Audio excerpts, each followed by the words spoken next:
juga varian stroke yang gejalanya membaik kurang dari 24 jam yang disebut sebagai transient ischemic attack, biasanya karena stroke sumbatan tapi yang lebih ringan, atau dalam kurun 24 jam pasiennya meninggal. Tren sekarang sepertinya pada tahun-tahun ini itu banyak sekali anak-anak muda yang kena stroke.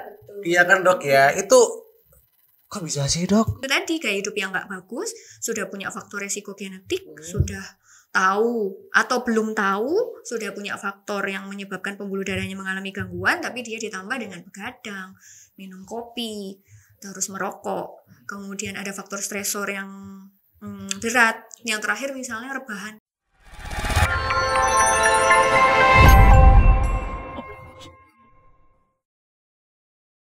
Assalamualaikum warahmatullahi wabarakatuh. Selamat pagi, selamat datang di podcast Sapa Sehat Rumah Sakit Umum Universitas Muhammadiyah Malang. Perkenalkan, saya Wendy Susdiarto yang akan membawakan podcast hari ini. Kebetulan hari ini kita akan membahas tentang penyakit stroke, di mana masyarakat yang untuk saat ini sangat kurang sekali dan sangat minim pengetahuan tentang apa sih penyakit stroke, penanganannya seperti apa, pencegahannya seperti apa. Bahkan tanda gejala yang muncul pada masyarakat awam ini juga sangat kurang sekali. Kebetulan podcast kali ini kayak kita akan membahas tentang apa itu penyakit stroke dan apa aja mitos dan fakta mengenai penyakit tersebut. Kebetulan saya nggak sendirian, saya ditemani oleh dokter spesialis syaraf di Rumah Sakit Umum Universitas Muhammadiyah Malang.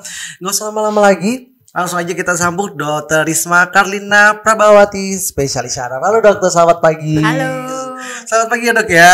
Kita udah lama nggak podcast bareng begini ya. Kayak pertama kali ini kita podcast bareng ya. Biasanya kita kan ketemu di rumah sakit, di ruangan visit gitu. Oke dokter, seperti yang kita bahas yang awal tadi ya, seperti apa yang kita sebutkan tadi, bahwa masyarakat ini sangat minim sekali tentang penyakit stroke. Nah, mungkin dokter bisa jelaskan sih dok ke sobat sehat di rumah, apa sih dok penyakit stroke itu? Oke, penyakit stroke itu seperti yang kita tahu ya. Jadi stroke itu adalah gejala neurologis, jadi adanya suatu gejala neurologis. Jadi gejala neurologis itu sebenarnya gejala-gejala yang berkaitan dengan sistem saraf ya. Nah, yang sifatnya munculnya itu mendadak. Jadi awalnya nggak apa-apa, misalnya pas mau tidur malam itu nggak apa-apa.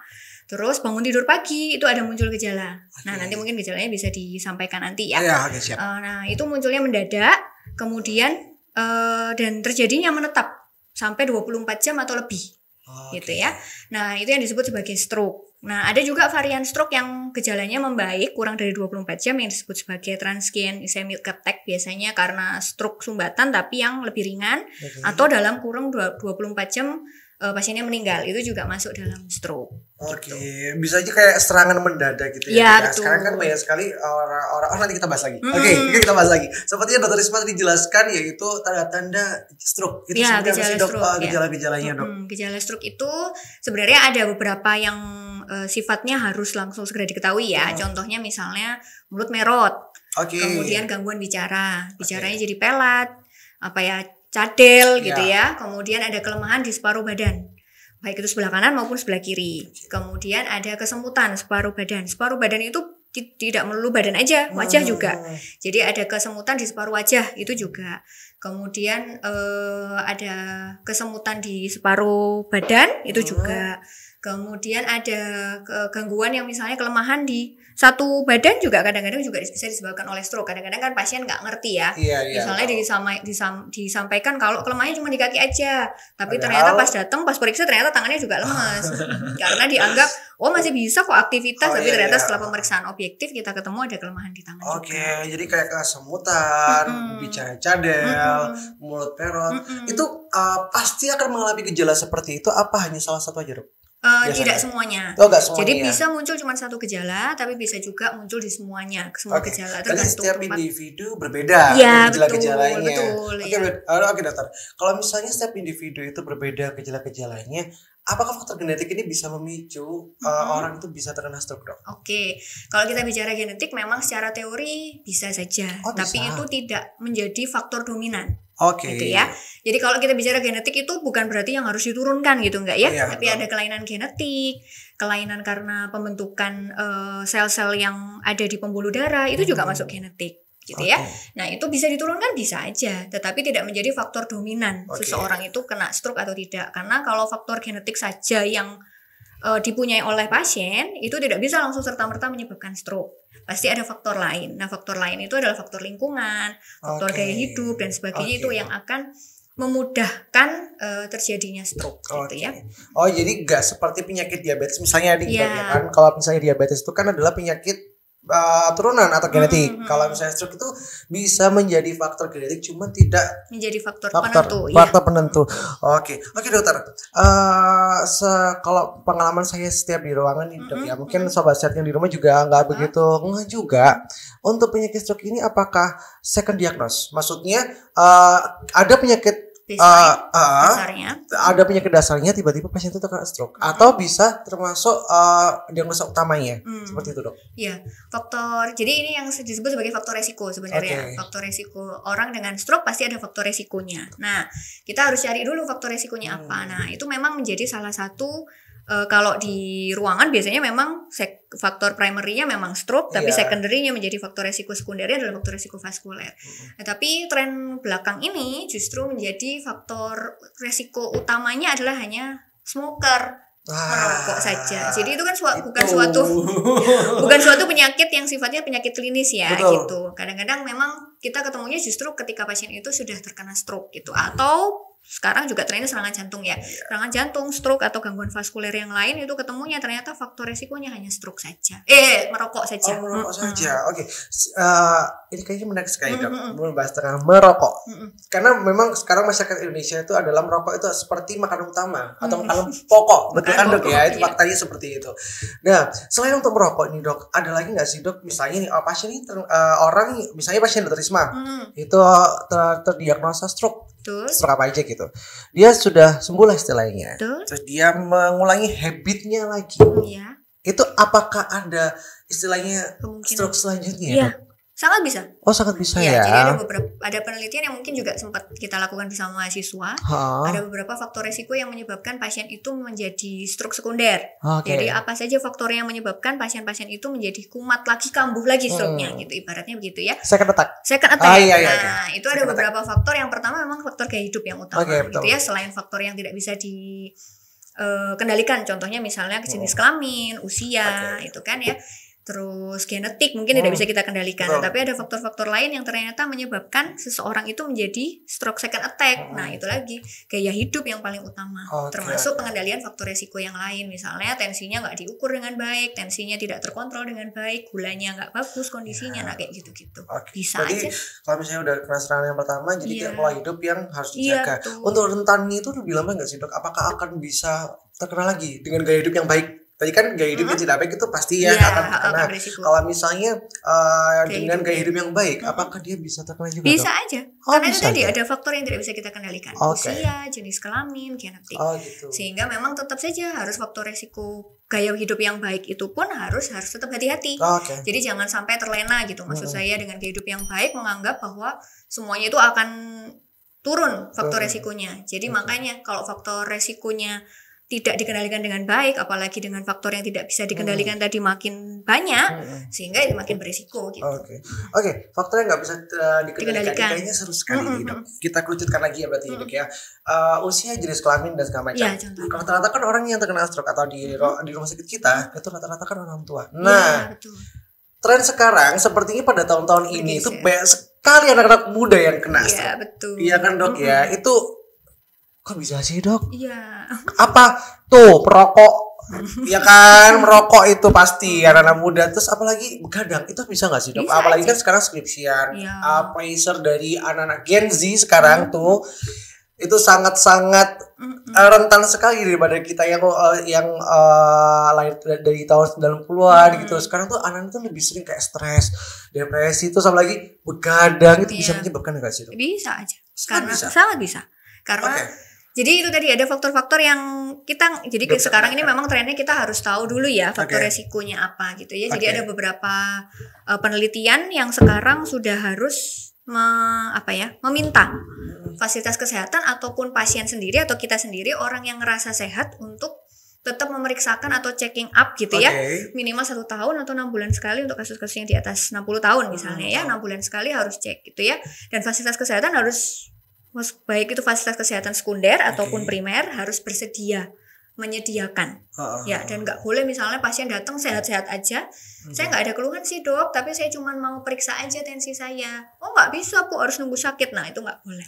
Jadi fasilitas kesehatan primer fasilitas kesehatan primer harus bersedia menyediakan, karena memang faktor resiko vaskuler itu sekarang ada beberapa yang kita sudah muncul di usia dini gitu ya. Nah kadang-kadang memang usia dini itu ya dipicu tadi gaya hidup yang nggak bagus, sudah punya faktor resiko genetik, sudah tahu atau belum tahu, sudah punya faktor yang menyebabkan pembuluh darahnya mengalami gangguan, tapi dia ditambah dengan begadang, minum kopi, terus merokok, kemudian ada faktor stresor yang berat, yang terakhir misalnya rebahan, sering rebahan, tiduran aja, scrolling, terus cuman tugas, habis itu rebahan lagi, nah less aktivitas, saya banget ya dok ya. Aktivitas fisiknya kurang, olahraganya kurang, nah itu juga bisa. Iya. Wow, berarti banyak sekali yang harus dikendalikan ya. Iya betul, karena multifaktor. Lagi dari pikiran juga, ya kan dok ya. Dokter, ini ada titipan pertanyaan nih dok dari beberapa sobat sehat yang ada di rumah. Jadi ada pertanyaan, dokter, gimana kalau misalnya saya terkena vertigo, apakah bisa menyebabkan terjadinya stroke ya dok ya? Oke, itu juga sudah sempat lupa saya sampaikan ya, bahwa vertigo itu bukan menyebabkan stroke, tapi vertigo bisa menjadi salah satu gejala stroke. Salah satu gejala stroke. Itu adalah pusing berputar. Iya, vertigo itu adalah pusing berputar ya. Jadi kadang-kadang kita agak miss gitu ya. Jadi biasanya kalau pertanyaan dokter biasanya menyampaikan pusingnya kayak gimana bu, pak gitu. Nah selalu ya pusing aja dok, pusing gitu. Nah, padahal pusing itu banyak banget. Iya banyak banget. Skalanya itu banyak, ada yang berputar, ada yang cekot-cekot, ada yang busuk. Nah pasien atau sobat sehat di rumah harus lebih pinter nih kalau saya ditanya oleh dokter, pusingnya kayak gimana, itu harus disampaikan dengan detail. Sakit di daerah mana, sakit di daerah tengkuk misalnya, atau pusing. Nah pusing biasanya dengan interpretasi dokter adalah pusing berputar gitu, sehingga supaya tidak misinterpretasi, sehingga pasien atau dokter harus bertanya gitu berulang-ulang pusingnya seperti apa. Nah pusing berputar bisa menjadi salah satu gejala stroke.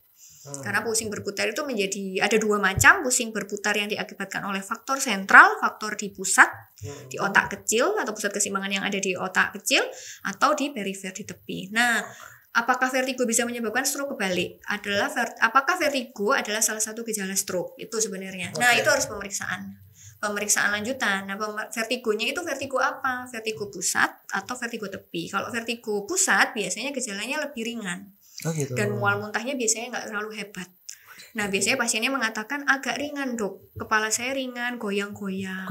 Ya, terus tapi disertai dengan gejala yang lain, gangguan keseimbangan, jalannya keluyuran misalnya, terus tremor, bisa juga bergetar-getar, atau kemudian buang air kecilnya sulit ditahan misalnya. Itu biasanya disertai dengan gangguan yang seperti itu, biasanya arahnya ke arah sentral ya, arah pusat. Nah tapi apakah itu akibatnya karena stroke? Belum tentu. Harus dipastikan sifatnya mendadak atau tidak, kemudian menetap atau tidak lebih dari 24 jam gitu.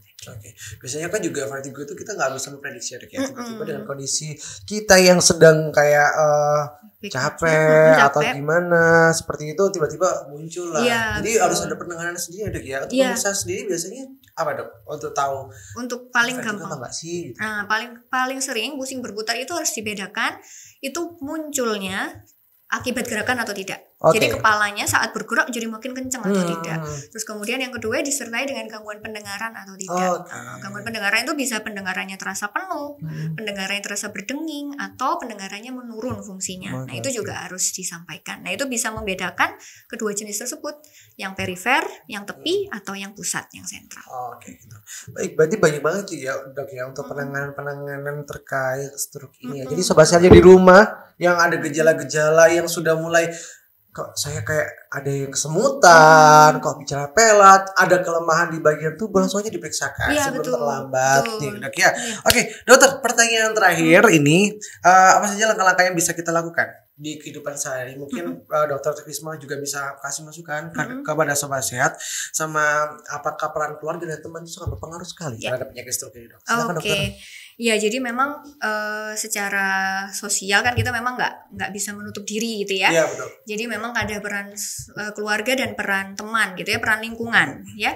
Jadi yang pertama karena untuk pasien-pasien yang belum pernah stroke atau orang-orang sehat yang belum pernah stroke dan belum ada tahu faktor resikonya, maka yang paling penting itu tadi sih sebenarnya kita menghindarkan diri dari lingkungan yang nggak bagus. Misalnya kalau udah ngajak kita minum alkohol, rokok misalnya, atau bad habit sekali bad habit ya makanya toxic relationship ya dihilangkan gitu ya. Jangan tambah dipelihara. Terus kemudian bagi pasien-pasien yang sudah pernah stroke, maka itu menjadi penting memang faktor lingkungan gitu ya, faktor keluarga dan faktor lingkungan yang lain. Nah, itu termasuk supporting untuk kontrol rutin, minum obat dengan baik. Nah, itu juga menjadi penting ya. Nah, memang untuk gaya hidup itu menjadi satu faktor utama yang sangat bisa dikendalikan. Gitu ya, termasuk misalnya makanan yang baik, nggak boleh banyak makan lemak, santan, misalnya goreng-gorengan gitu ya, terus makanan yang banyak pengawet, asin terlalu asin misalnya, itu juga dihindari. Kemudian tidur yang nggak bagus, pola tidur yang begadang, anak muda sekarang, merokok dan sebagainya, ngopi, nah itu. Terus juga mungkin yang sekarang sedang harus lagi tren itu adalah bergerak gitu ya. Iya. Jadi kan banyak yang FOMO nih, banyak lari dan sebagainya, itu bagus sebenarnya. Iya, lagi FOMO nih, running nih. Iya, cuma memang harus tahu ya usia, kapasitas tubuh kita. Nah, seperti itu juga harus tetap harus dilakukan ya. Sangat besar sekali ya, Dok ya, penting lingkungan terutama apalagi keluarga, karena memang di usia-usia yang lansia mungkin ya banyak sekali kayak bapak-bapak, ibu-ibu yang udah terkena stroke, nasihatnya nggak bisa. Ya kan, Dok. Jadi ya memang harus sabar menghadapi orang sakit itu seperti itu. Oke, Dokter Isma, terima kasih banyak atas waktunya di sela-sela kesibukannya Dokter Isma visit ke sana ke sini ya. Saya di Wariwi bisa menyempatkan untuk berbagi pengalaman dan sharing pengalaman bersama sahabat-sahabat saya yang di rumah. Baik, Dokter Isma, sebelum kita closing nih, Dokter Isma kan praktek di sini. Mungkin bisa di-share ke teman-teman untuk jadwal prakteknya, Dok. Oke. Jadi untuk saya prakteknya hari Senin, insya Allah di pagi jam 8 kita mulai. Kemudian Senin sore juga ada jam 16. Kemudian hari Rabu jam 16. Kemudian hari Jumat di jam 8. Dan hari Sabtu di jam 14.30. Oke, gitu ya. Jadi langsung dicatat. Misalnya kalau mau kontrol langsung aja ke Dokter Isma. Sudah dokternya cantik, baik lagi. Masya Allah. Oke, sobat saya di rumah, nggak kerasa waktu kita udah selesai. Semoga ilmu yang kita dapatkan hari ini sangat bermanfaat untuk sobat saya yang di rumah. Langsung saja, kalau misalnya ada kritik dan saran, silakan langsung komen atau subscribe link yang di bawah ini. Kita mau podcast apa lagi dengan dokter siapa? Mungkin sobat-sobat yang di rumah udah tahu nih dokter-dokter rumah sakit ini siapa aja gitu ya. Langsung aja komen, nanti kita akan pilih salah satu. Oke, saya Wendy sebagai host dan Dokter Isma sebagai narasumber undur diri. Sampai jumpa di podcast selanjutnya. Bye bye. Thank you.